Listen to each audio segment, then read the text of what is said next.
everyone. Ben with Virtuous here, and today we are talking about the most important fundraising strategy, which is, of course, donor retention.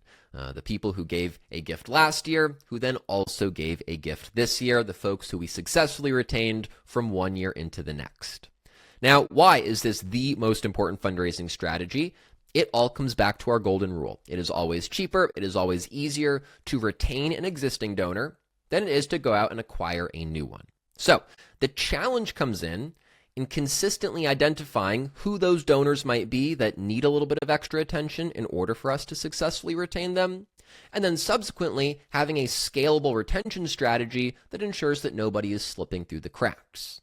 And a lot of the time we actually see that smaller teams tend to face more obstacles in donor retention simply because those key points of consistency, of scalability, become more difficult to facilitate the fewer team members you have. So we're going to approach this from two angles. The first, how can we easily identify who those donors might be? And then two, how can we set up a donor retention strategy that is scalable such that we're not relying on limited bandwidth by the team and perhaps being restricted by the number of touch points we can make directly. So the good news is that the first part of that is really, really easy. Virtuous is going to have a ton of automatic features in it that will automatically help us identify those donors.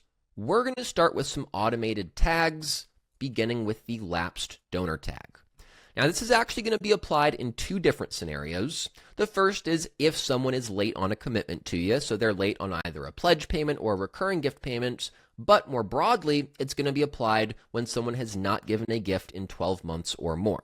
So someone passes that 12 months without giving mark, bam, they are automatically going to get that tag applied to their record. They're automatically going to be bubbled up in your Virtuous relationship building recommendations on the homepage, so you'll automatically have that tap on the shoulder. Hey, this is one of your donors that has lapsed. And when you want to dig in a little bit further, there's also going to be a pre-built best practice query that pulls in those lapsed donors. We could use that for a report. We could use that for an automation. And when you want to go even a little bit more than that, you can also run the standard report for lapsed donors. And this is really nice because not only is it going to pull that group of lapsed donors, it's going to give you some additional information looking at their life-to-date giving, their last gift amount, their last gift date.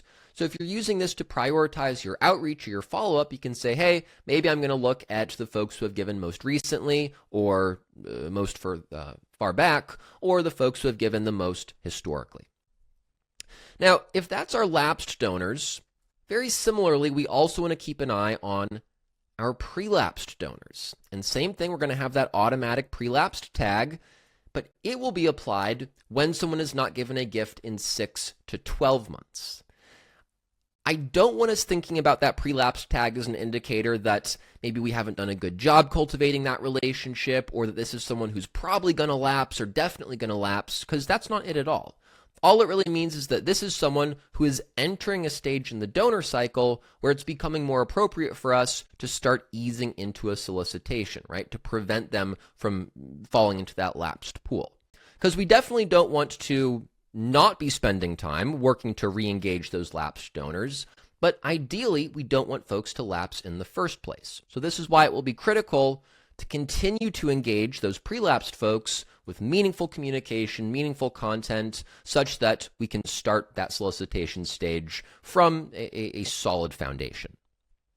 So as we're thinking about pulling this into that scalable strategy, of course, we're going to start to build it into an automation sequence, but we don't want to be going into that automation sequence just kind of guessing, right? I actually want to know, hey, which of my communication methods or my channels is historically most successful? And I'm not simply talking about, hey, which of my appeals or which of my communications generated the most donor dollars. I want to be thinking about, hey, which of my communications is most successful in retaining my donors, right? In going from that first to second gift and beyond. So again, we have some built-in tools that can actually help us with this. This one's actually going to be a standard Virtuous BI report, the donor retention overview. It will have a lot of really, really helpful insights. Things like, of course, just your raw retention rates, donors and donor dollars, your retention by month. But what I want to dig into is this graph here for retention by acquisition channel. And what this is doing is actually showing me for each of my communication methods which is most successful in going from that first to that second gift. So I might look at this and say, hey, public broadcast, my radio, my TV appeals, those are really, really high performing. In the future, I might want to invest in those more as well.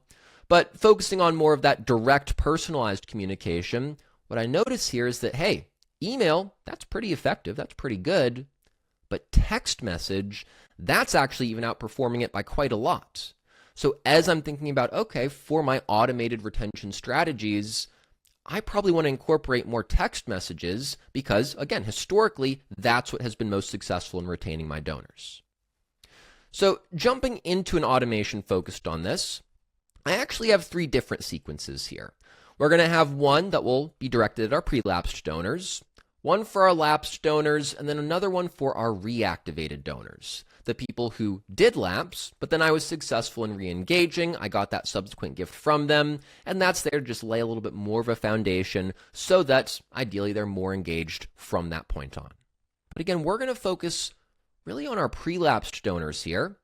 Because I looked at that report, looked at my data on which of my channels were most effective in retention, I'm starting with the text message. Right, we're kicking off this communication sequence with my most effective channel. However, just because that channel was most effective, it doesn't mean that I want to ignore my other communication methods. Because we also know that multi-channel communication, right, when we're communicating with our donors across multiple different communication methods, that also has a statistical lift, not only in donor retention, but also in lifetime value. So I'm also incorporating an email in there, might also have some direct mail, but then down the line, I'm going to have another text message, and maybe that's where I'm actually putting my call to action. I'm actually going to make that ask, perhaps have a link to my online donation form to reel that pre-lapsed donor in and re-engage them. It doesn't have to stop here, though, right? We could have these, follow-up sequences as well. It's not going to be one and done. Additionally, depending on the size of your team, maybe you're large enough so that those pre-lapsed donors are actually very specifically being divided into different portfolios. One person's landing in one fundraiser's set of relationship management tasks, and they're following up with them in very personalized ways, whereas another donor is falling in another fundraiser's portfolio.